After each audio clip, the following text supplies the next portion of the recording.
So I'm going to talk a lot about land cover and land use change, and you'll see that shortened to LC Luck in here, and the impacts of land cover and land use change on biogeochemical cycles, and primarily carbon and nitrogen. So I'm going to talk you through some of the concepts and processes that I'm most interested in and have focused on over a number of different settings. And then I'll go very quickly through a little bit of work that I did in the Brazilian Amazon and how that is continuing today. I want to focus a bit on a project we have in Malawi, and then maybe at the end we can have more casual conversation about some ideas for work I'd like to bring into Vermont. So I like to joke, this farmer obviously put up this fence so that his soybean crop wouldn't get up and it's wet. Well, obviously not. So this picture is actually telling us a lot about the history of this landscape. So this field, 2 years before I took the picture, was a pasture. And in the Brazilian Amazon, we're seeing a lot of pastures being converted to soybean agriculture, which is what's happened here. If you look in the background here, you actually see it's not a very homogeneous field of soybean. There's a lot of other stuff cropping up in there. And in fact, there's even some volunteer corn in the background. So that's actually from last year when they were using a no-till system and double cropping, so growing soy and then very quickly planting maize without tilling in between. And because they're using a very low-till system here, you see those volunteer crops coming in among the soybeans. So I think this picture tells a lot about the sorts of small intricacies happening on the landscape that I'm really interested in, and it happens to contain an owl that people think is really cute. So the picture kind of summarized some of my interests in land cover and land use change. So by that I mean where and when are changes occurring. So changes in land cover are events like deforestation. Changes in land use are changes, for example, from pasture to soybean, as we saw in this picture. I'm very interested in not just the process of land use change, but its impact on ecosystems, really from a ecosystems ecology point of view. So what are its impacts on carbon storage and nitrogen? And how does management fit into that equation? So for example, how do the effects of tilling or fertilization or things like that affect the entire ecosystem, not just the production on farm? So through our science, can we perform some science for society's sake that tells us something about what the best management practices would be, both for the outcome of the farmer and for the environment? So my belief is really that, and I'm coming from the Woods Hole Research Center, where we have a number of really wonderful forest ecologists, where the emphasis has really been on conservation of existing forests. I'm sure many of you, WWF and other groups, have worked there, but I think that we're moving to a place where if we want to conserve these forests, shown in this picture, this is a photo from a plane over the Brazilian Amazon, that we have to be thinking about what we're doing on the farm and meeting needs on the farm to keep farms from spreading into the forest. And in this picture, you can actually see here a lot of dying trees, and if we looked really close, we could actually sort of delineate them. So those are two experimental burning plots on this farm. Right now in Brazil, we believe about 50% of the forest area burned every year is just from escape fires coming off the farms. So that, besides illegal logging and deforestation, is another big impact. So thinking about how we can do things better on the farm to preserve the forest, and thinking about its nutrients are also being moved through waters and through the air into the forest. So for example, on this farm, someone was also looking at wind-blown phosphorus into the forest and a slight fertilization effect there.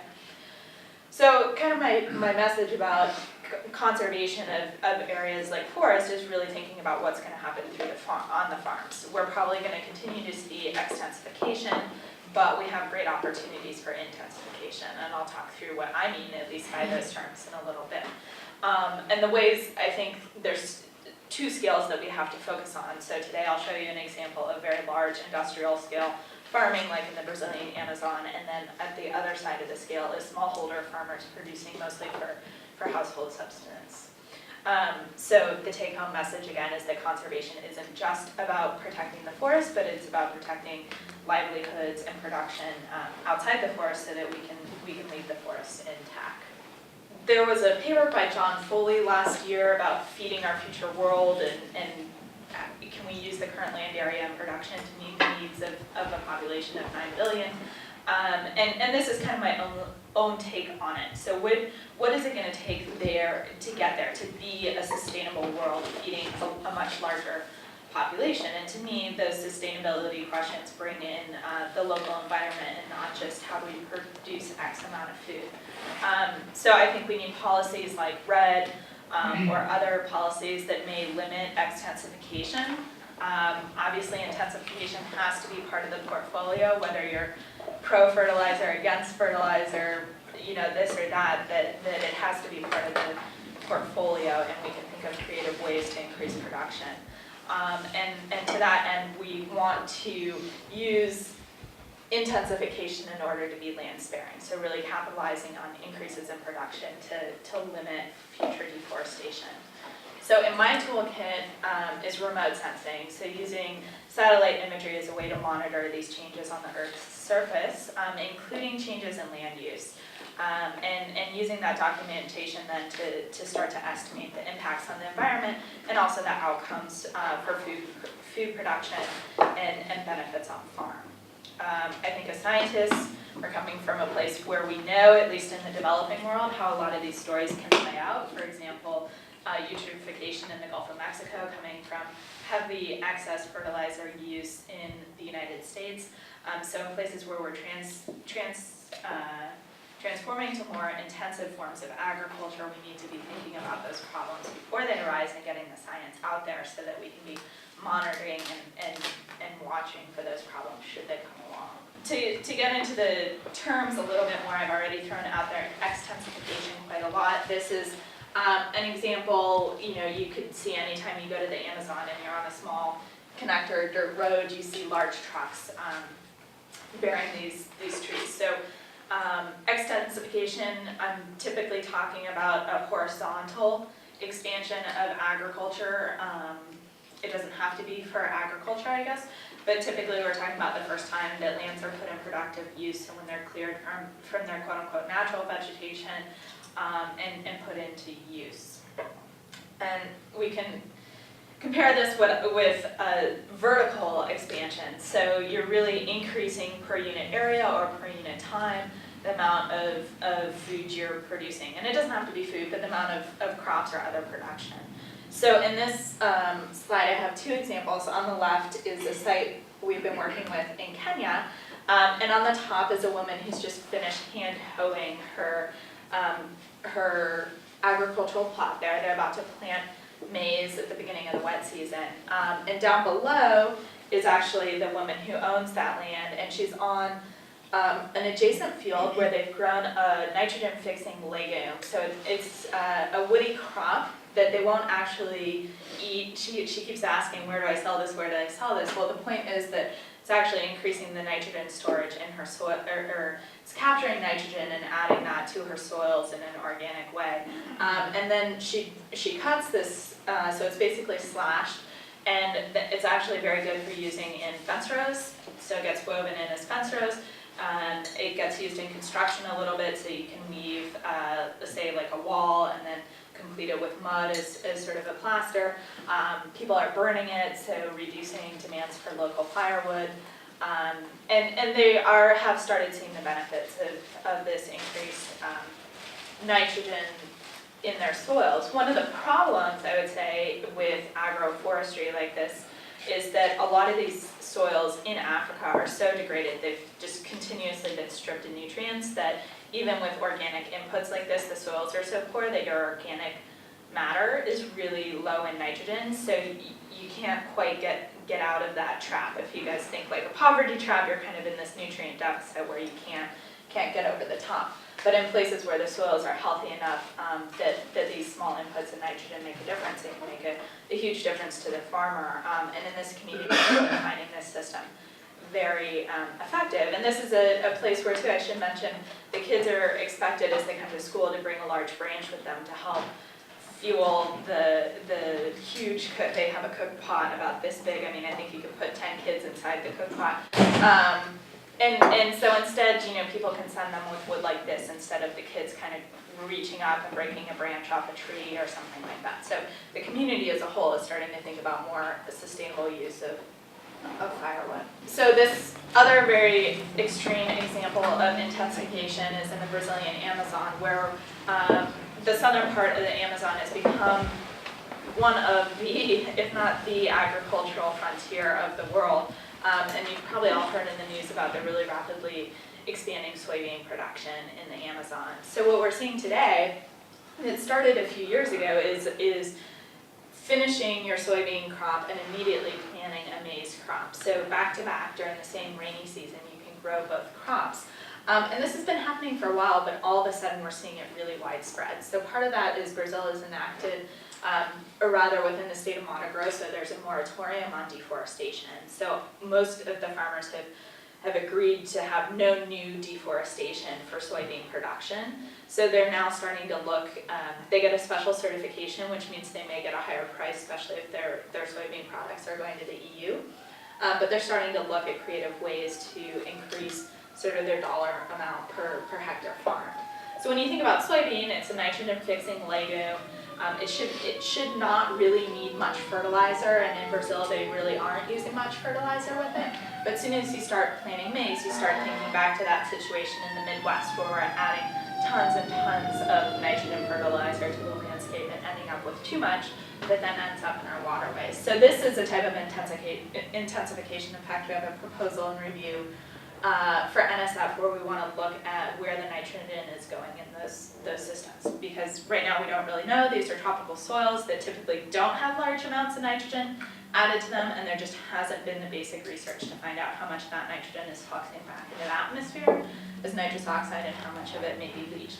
These soils may have a tremendous capacity to actually store nitrogen. So that's one of the things we want to investigate. It may be that you could add a lot more nitrogen in the Amazon than you could in Iowa without having leaching. Okay, other terms I've been throwing around is smallholder agriculture.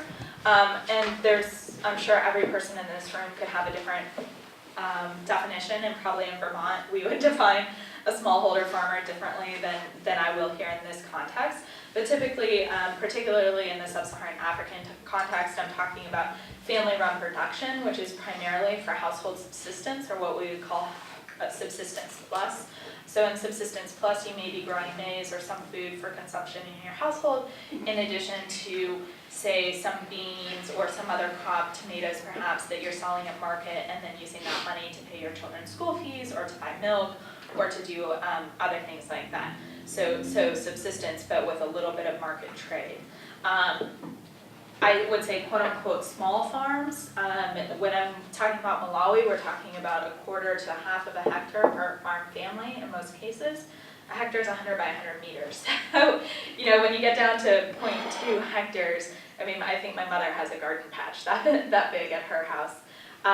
In other countries in Sub-Saharan Africa, a small farmer could be working up to 200 hectares, so it's quite variable. Or in the Amazon, a small farmer would be working 200 hectares. And there's a lot of room, particularly in Sub-Saharan Africa, for thinking about intensification in very sustainable ways. So for example, integrated soil fertility management is kind of a buzzword, but it's a way to start thinking about using all the resources on your landscape, for example, collecting manures from your animals and making sure that gets returned to your farm fields, using some of the agroforestry techniques I talked about, using synthetic inputs as needed, but on a very controlled basis. So there's huge possibility for increases in production in smallholder systems, but they're the systems that are hardest to work in. How do you work with 800,000 farmers spread across a huge area? It's much easier to go to the Amazon and work with the top 20 producers and change over a very large landscape what they're doing. So this is the counterpoint is what I would call industrial agriculture or large-scale agriculture. So typically we're talking about heavily mechanized agriculture. You can see in the example on the left, this is a field about a month after harvest, and they had been tilling that year, but literally you can stand on these plots and see, as far as the eye can see, I felt like I was in Nebraska or someplace like that, except for where we were all speaking Portuguese. So very large scale.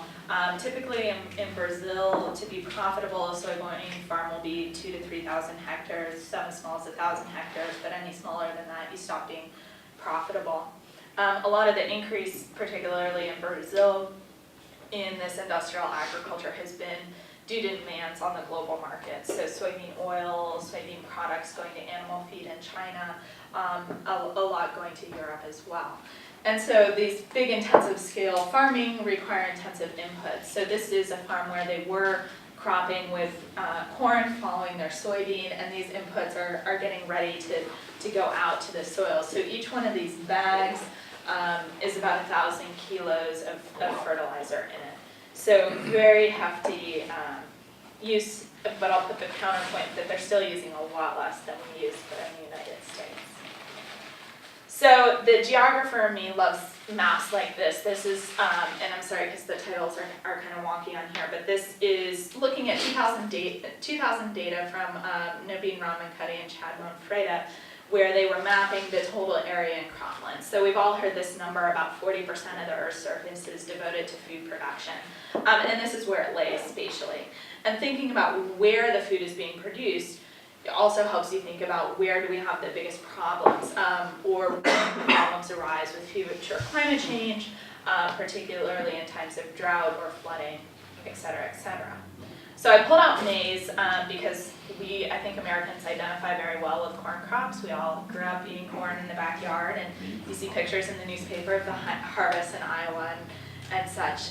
And then if you start looking at maize yields, though, the United States just lights up, and a lot of the Midwest were producing about 12 tons of maize per hectare, and you see a lot of those areas, if I just go back one, so if you look in Sub-Saharan Africa, and then at this map, most of them are well below 3 tons per hectare, and I'm surprised actually many of those points even show up at all.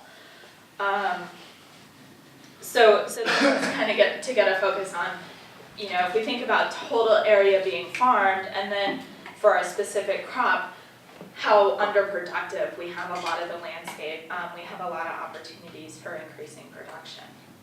So to kind of bring it back to the ecosystems ecology side, I like to think of these systems as agroecosystems, and a lot of the work that I do is looking both at processes in natural vegetation as well as what happens as they're converted and as they stay in active management.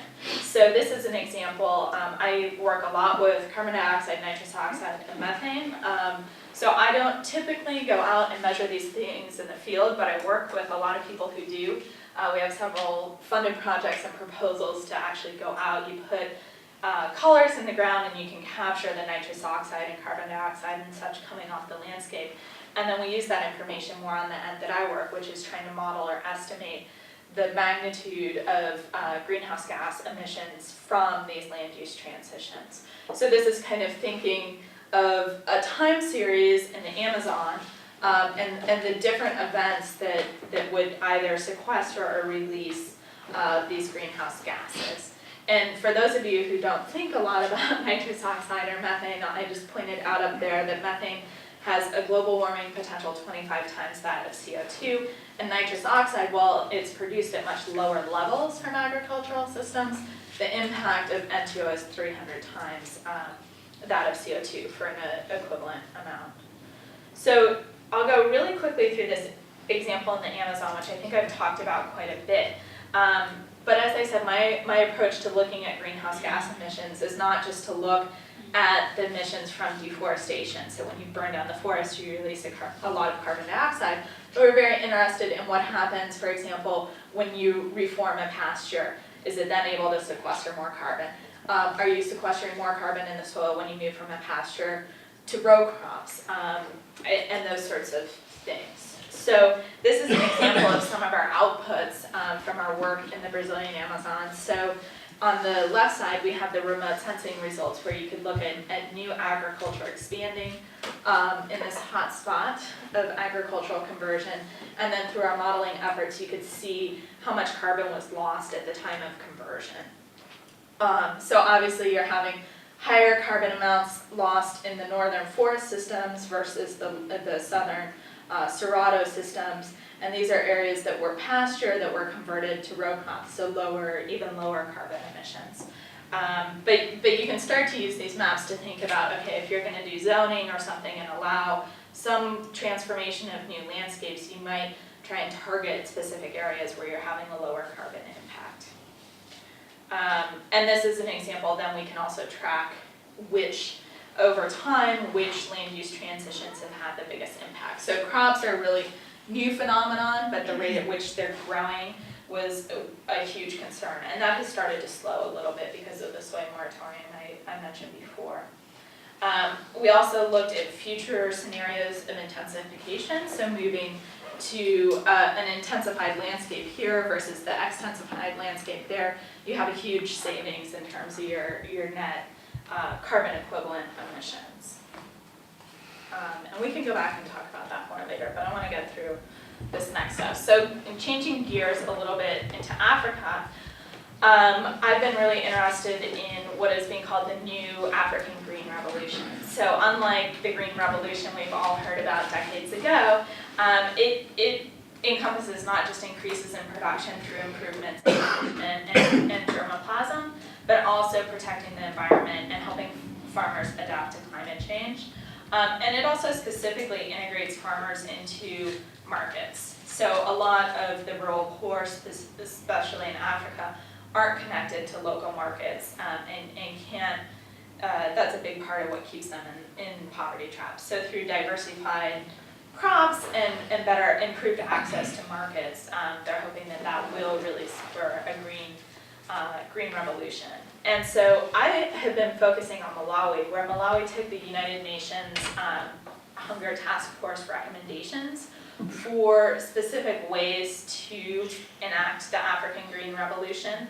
So I started a few of those. So getting improved seed varieties out to smallholder farmers, improving soil health, providing access, so not just developing the right type of seeds, but making sure farmers have access to them, and access to markets and financing. So a lot of farmers aren't able to spend the capital to get seeds up front, and in some cases, particularly in Kenya, there have been a lot of work with microfinance, or where loans could be repaid at the end of the season in the form of production. So you would actually take ground cornmeal back to the bank and literally pay your bank debt with that bag, which then the bank is able to store and sell during the lean season. So when everybody's run out of food a few months before the growing season starts again, the bank can put it in market and they actually make a lot of money off of it. So I'll talk more specifically in just a minute about Malawi, but why do we need to do this? And I sort of alluded to this before. So this is out of a paper by Peter Vatusik, but they took a number of examples from studies where the authors had specifically worked. So they were looking at the inputs of nitrogen, and nitrogen being probably the first limiting nutrient for most food production systems. And you can see in China, we're getting really worried about eutrophication. We're starting to hear stories come out of there, and you can see why. So they're putting on about 588 tons of nitrogen per hectare per year. In the Midwest, we're averaging about 155. And actually, in Iowa, the number for your average cornfield is about 125 kilos of nitrogen per hectare. And just to compare that to the Brazilian examples I was talking about, even at the highest levels of fertilization, they're only doing about 75 kilos of nitrogen per year. So still really low in the tropics compared to these numbers. And then when you're looking at the outputs, you're talking about how much is removed, say in your actual corn cob and the food you're removing in the stover that you're removing, so the excess plant material, what are you doing with that? Are you composting it and putting it back on your field? Are you burning it to cook your dinner that night? And so I don't know what they're doing in North China, but they're removing a fair bit of the nitrogen, but they end up with an excess. So where does that excess go? Some of it can be stored in the soils. Some of it will definitely be leached out into the waters when there's too much nitrogen there. So if we take the example of Western Kenya, you can see that they have very, very low inputs. So this might be a little bit of green manure or something on the farms, and huge outputs. So this is the type of place where they may be taking that residual vegetable matter, the stover, and actually feeding it to the goats or using it in the place of firewood if they don't have any, but they end up with these large deficits. So I started looking in Malawi because they had started this national scale program to combat hunger and achieve the green revolution. And in Malawi, we have a very similar case to the Kenya case that I pointed out. So Kenya was at -52 at this one site, and throughout Malawi, the budget, as best we can figure it, is a net removal of about 41 kilos of nitrogen per hectare. So if you start thinking year after year after year, basically back to the colonial period, that much nitrogen is being removed from the soils every year. You're in a state right now where you have very, very degraded soils, where if you do agroforestry, you're going to produce organic material that's so low in nitrogen content, you aren't really able to use it to rehabilitate your fields. And that's what drove Malawi to implement a massive subsidy program. So they started subsidizing seed and fertilizer for smallholder farmers. And I'll talk about some more of those details.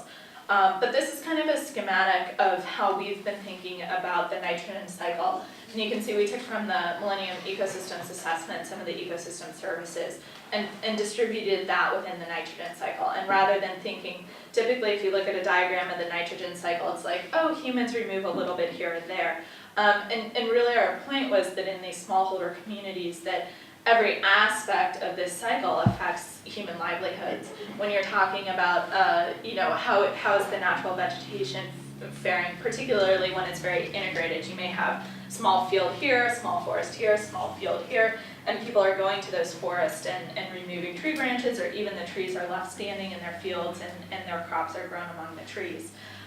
So really thinking about human outcomes on all aspects of the nitrogen cycle and not just on how much are we adding or removing. So we're not just one lever in it, but we're really an integrated part, particularly when you're saying, this stream runs past my farm and that's where I go to dip my bucket and take my water back to my house. Or perhaps there's a community well that you're pumping out of and all the water off those agricultural areas are draining into the water system. So you get an environment, an agroecosystem, if you will, where human outcomes are very tightly tied to the entire ecosystem. So doing things like adding nitrogen to the landscape has potentially huge impacts, and impacts you want to control before you destroy, for example, the water supply or other outcomes. So Malawi, as I said, took the lead in the African Green Revolution. They have a very interesting demographic. It's a tiny country. Highlighted here on this map, most people have never really heard of Malawi, or if they have, they're not quite sure where it is in Africa. It has about 12 million people, and 80% of their food is produced by smallholder agriculture. And roughly 70 to 80% of the population are considered smallholder farmers. The government subsidy that they started in 2005 reaches about 60% of smallholder farmers. So the idea was to target the middle 60%. The poorest of the smallholder farmers are not going to be able to improve their situation with the small inputs the government was giving, and the idea is that the richer of the smallholder farmers already have the resources to get loans and access to these inputs. So what did they do? They gave each farmer a voucher, and with this voucher the farmer goes to the local agro dealer, so it's a public-private partnership, and they can go to the agro dealer, and for about $3 they can top up their coupon, and with that they get about 50 kilos of fertilizer. So we're talking about 25, it's urea, so let's say roughly 25 kilos of nitrogen per hectare would be their application rate for the typical farm size in Malawi. And then they're getting a small bag of either hybrid seeds. They can also choose open pollinated varieties. And if you look at these costs, I think it's really interesting, because just giving people, subsidizing at that rate those inputs, it's costing, and these are 2009 numbers, I think comes from the 2009 harvest year. And since then, gas prices, a lot of things, I mean, the economy's gotten a lot worse. So these numbers have probably gone up, but the amount it costs us to send food aid to Africa, I'm sure, is over $1,000 a ton these days, particularly with fuel costs. So this is a bag of maize in Malawi that actually says, USA on it, and it's grown in Iowa or someplace like that. So this to me is kind of you teach a man to fish, he'll eat for a day, So here we're giving the inputs that someone really needs. So it's an interesting story. It was not supported at all by donors or development agencies in Malawi. They believed that every African country would be so corrupt that giving the amount of money it required to support this type of program would never actually benefit the people. And the program was extremely successful. They spent about 60% of the total agricultural ministry's budget on the subsidy program. And they've received a lot of criticism for that they should be spending money on other agricultural programs as well. A lot of this criticism and a lot of the donors are coming from Europe, where the EU actually spends about 60% of its total budget on farm subsidies. So a lot of hypocrisy there, and probably even thinking of us here in the United States. But the point is that now, instead of putting in just 7 kilos of nitrogen, we're adding on average about 35 kilos of nitrogen per hectare. So what happened? This is looking at the average national yield. So remember, the United States is way up at 12 tons per hectare. And these are a few small subsidy programs that lasted just 1 or 2 years. So no real long-lasting impact, no commitment on the part of the government or on the part of the donors. There was a massive drought in 2004, right before the 2005 harvest. And then in the planting of 2005, this new subsidy program began. And what you can see is a remarkable increase in food production that has been sustained throughout the period. And actually, I just got this year's numbers, and we're up at about 1.9. Even though the president just died, there are all sorts of problems in data collection and distribution this year, but things seem to be working. And I just noted here, that's another drought year. And I'll point out that during this drought, before the subsidy, there are 5 million people who are considered food insecure, and in a very similar drought in 2010, there were 500,000 people considered food insecure. So the idea is you have more maize on the market, it's cheaper. Even if you can't produce the food that you need to, you're able to access the food through the markets. So this is a picture of what does this really mean. I think a lot of us don't think, especially from an ecology perspective, don't think about food production in terms of what it looks like on the landscape. So at 1 ton per hectare, you have very barren soils, very small maize crops, and at 3 tons per hectare, you start to close the canopy. So this has a really big impact on how water cycles through the plants. So here, you're losing most of your water directly from the soils to the atmosphere, and in this case, you're actually taking most of the water from the soils through the plant, contributing to plant growth, and then losing it up the plant leaves. So not only are the crops growing bigger because of the added nitrogen, but there's this feedback between biomass and increased, as we like to say, crop per drop. Some of the work, and we have a proposal to keep working on this. John's not here, I put this in because I was like, oh, look, some economic stuff. So what I've started doing with an ag economist is looking at changes across the major maize markets in Malawi. So looking at changes in price related to the subsidy. And all this is showing is seasonally adjusted. So you've basically stripped out the mean monthly price and any seasonal trends. And what that group is now working on is trying to figure out changes in prices and changes in volatility over time and what that would signify. So that's work in progress and just kind of an eye chart in some ways. I'm going to skip forward because we don't have a lot of time. But basically, the take-home message here was, as I was saying, you get more crop per drop. This is a system where one area wasn't getting fertilizer inputs and one was.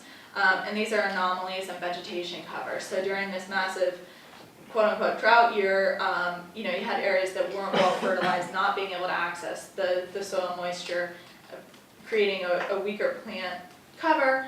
And then in areas that were well fertilized, we had this very complete canopy, we had much higher yields, et cetera, et cetera. So the take-home message, and we're still crafting this in a paper, but is that not only is the subsidy producing more food, but sometimes when water is in shortage, having solved the nitrogen drought helps mitigate the water drought. And another issue that we're working on is what made the environmental impacts of this be. Much like in the Amazon, no one's really measured where the nitrogen is going in these soils or the soil's capacity to store excess nitrogen, which we have several reasons to think may be much higher than the soils we see in the temperate system, that these soils may actually be more of a sponge or a bucket or a reservoir, which at some point may be full and tip over and start leaching out into the soils, but we would expect it to be a higher capacity than soils in the temperate systems.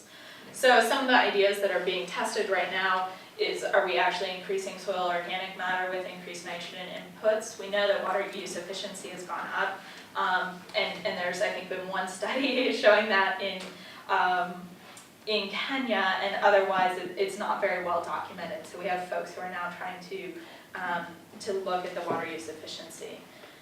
So with that, I think I'm just going to stop and talk a little bit about some of the things that going forward. I already mentioned in Brazil we're starting to look more at the impacts of double cropping and how that may impact the nitrogen cycle. In Sub-Saharan Africa, we're continuing this work in Malawi and particularly trying to integrate environmental controls on the subsidies. So for example, are there areas that are at such a high slope or have such poor soils or are in rain shadow that even if you subsidize fertilizer and seed there, you aren't going to receive a benefit?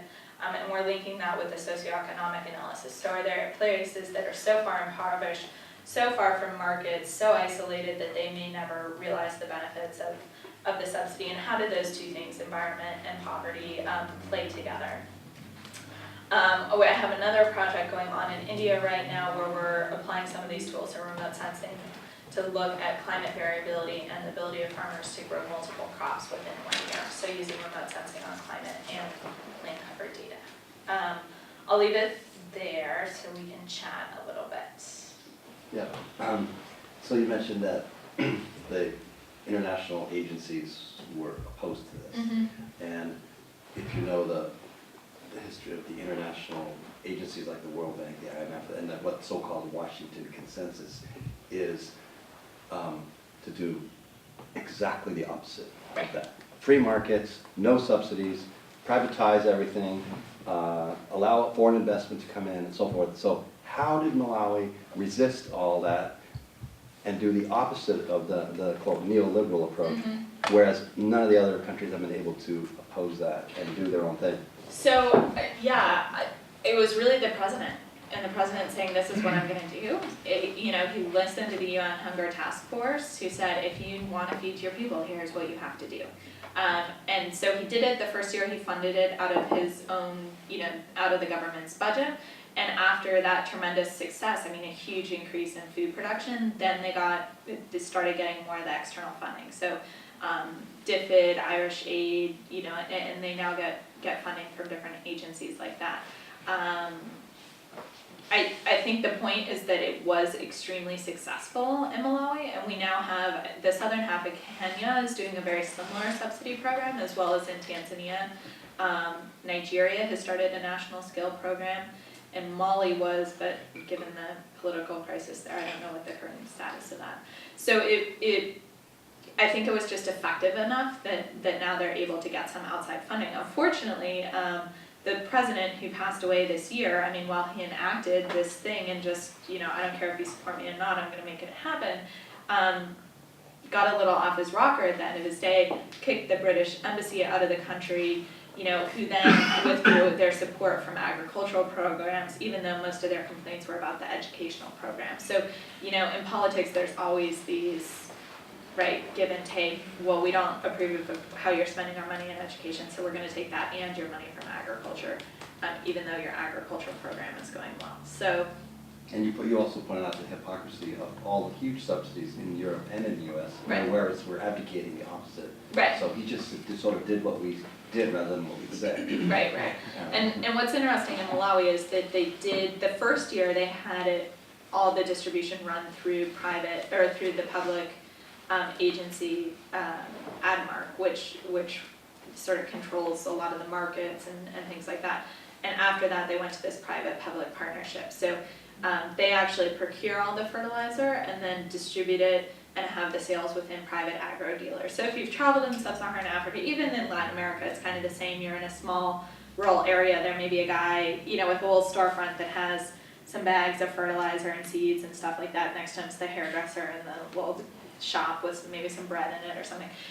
So those are the guys that they're working with. So you're just saying it was this one guy who did it, and there was no other support in the country other than the president? Well, there had to be people in the parliament and stuff who went along with him, who believed it. But yeah, he really pushed it through. And that had been his platform. He had just been elected that year. He's like, I'm going to feed my people, and that's my one goal. That's the one thing I'm going to do right away for this country. So he made it happen. Yeah. Did he connect that effort to increase outputs with anything like a population policy? No. Not to my knowledge, no. So Malawi has the unfortunate joke that, so I'll be in the field and it was one of our colleagues' birthdays and they're like, you're 38, you've outlived your life expectancy. The male life expectancy is 37 and, what's the number they say, when you're 15, what's the likelihood you'll make it to 40, right? That's what they use pretty commonly. So 9 and 10 men won't make it to 40 and 8 and 10 women won't. So yes, it has a big population, it's growing, land pressures are there, but I think that solving the AIDS crisis is probably gonna be a focus before population control is a focus. Mm-hmm. Another sort of macro question. So I'm getting that nitrogen is the choke point. Mm-hmm. And so I found myself thinking, where does all that nitrogen come from? It's sucked out of the air in fertilizer factories that are extremely energy intensive. And I wonder if you're looking at sort of whether it makes economic sense on a thermodynamic basis. That's a huge subsidy that's coming from petroleum fuel somewhere, right? Yeah, and that's something that I haven't looked at specifically. I know there's people working in the energy industry actually where a lot of nitrogen is an excess product from power generation. So you could have power plants in the United States actually harvesting some nitrogen that otherwise is just being lost and actually produce a really large amount of fertilizer. I've worked a little bit with some of the fertilizer companies who want to get more involved in Africa. And I guess that, no, we haven't worked on like the energy issue. So how much carbon are you burning to ship that all around the world? But it's insane. I know it's insane. Yeah. And part of the problem is that in Sub-Saharan Africa, you need to create a product that you can sell at a scale that a smallholder farmer can purchase. Okay, so we're talking about like 50 kilos, which you saw the 1,000 kilos in Brazil, right, in that picture I had. So, for example, we were talking to a phosphate fertilizer group, and they wanted to donate a lot of fertilizer in Kenya, actually, and they're a fertilizer company, and they want to talk about micronutrients and all these other things, so let's balance, the such and such in your soils too. But for them to deliver fertilizer in a way that it could be distributed in Africa, there isn't the infrastructure or facilities to do some of that work in Africa. So for example, some of their mines are in South America, for rock phosphate. Some are in the United States, some are in Africa, and some are in China. So they were talking about literally mining things, shipping them to Florida, where they had a bagging facility where they could actually bag it in small quantities, and then shipping it to Kenya. Okay, so there isn't the infrastructure in Africa for them to ship it more directly and do it there. There's some rock phosphate mines in Africa, but they're small and they're underproducing at this point. So there's a lot of issues about where do you get this, where is it coming from? That's right. And I see Gary has his hand up again. But so you had that chart up that showed the agricultural nitrogen balance, China, U.S., Kenya. And I wondered, so what's the ideal? Is it a balance of zero, like nitrogen in, same amount as nitrogen out? I think it depends what your goal is. So for example, in Malawi, to see really a rehabilitation of the soils, we would want to get that close to zero or even slightly positive for a little while. To rebuild those soils. Yeah. Or maybe to do that through adding more organic matter, which then helps kind of the nitrogen stick in the soils. Certainly in places like the China and the United States, if you're seeing huge excess, that a lot of that is going into the waterways. So you want to get that number small. Right, and then ultimately it would seem that the sustainable solution would be to have zero nitrogen input from outside the system, zero input of fossil fuel subsidized nitrogen fertilizer, because otherwise it's not sustainable.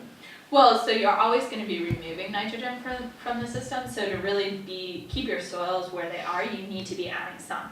Where that comes from could vary. So it could be from legumes that you're Mhm. planting during the dry season. It could be from agroforestry. It could be from green manures on the farm. So But the point is, if you harvest a crop, you're Right. removing nitrogen. So in the input figures, it doesn't separate out the source, the legumes, green manure, and Haber-Bosch nitrogen-fixed fertilizer is all in the input category. So, I think if we talk to any of those authors, we could figure out how they got those numbers. For example, the 7 kilos per hectare in Malawi is mostly from stover or green manures, and maybe people are adding, synthetic fertilizers of like 3 or 4 kilos per hectare. So in most of those cases, we could divide that out, but certainly when you're talking about numbers like 500 kilos of nitrogen, and I'm gonna assume that most of that is, at least 450 of that is coming from, And finding synthetic free fertilizers. nitrogen isn't the problem, it's fixing it. The Haber-Bosch process is very energy intensive. Exactly, yeah. So I had a distribution question. Uh-huh. So if you imagine, production levels, yields rising among these kind of the middle tier farmers that are being targeted by the subsidy, and I'm wondering, like, if work is being done, and it sounds like it's maybe just a future question, on how these increased yields are actually making their way through markets and making their way to the 20% who haven't had their agricultural practices changed, or people who just are landless Right. altogether.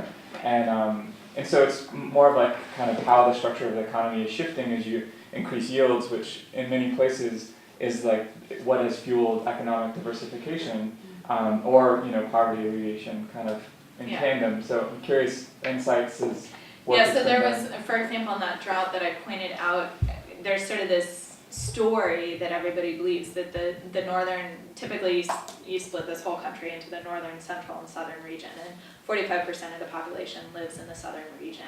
So that's where the drought usually hits the hardest too. So they had a really bad drought year in 2010, but there was high production in the middle and the northern, in the central and the northern regions. So everybody believes that that's what kept food prices lower. But do we know actually how much maize moved from here and there? Not really. How much did it affect prices, et cetera, et cetera? And that's one of the things the economists that I'm working with are really interested to figure out is, how are the market prices all being affected by this, and how much movement of maize is there within the country? So, yeah, it's a great question.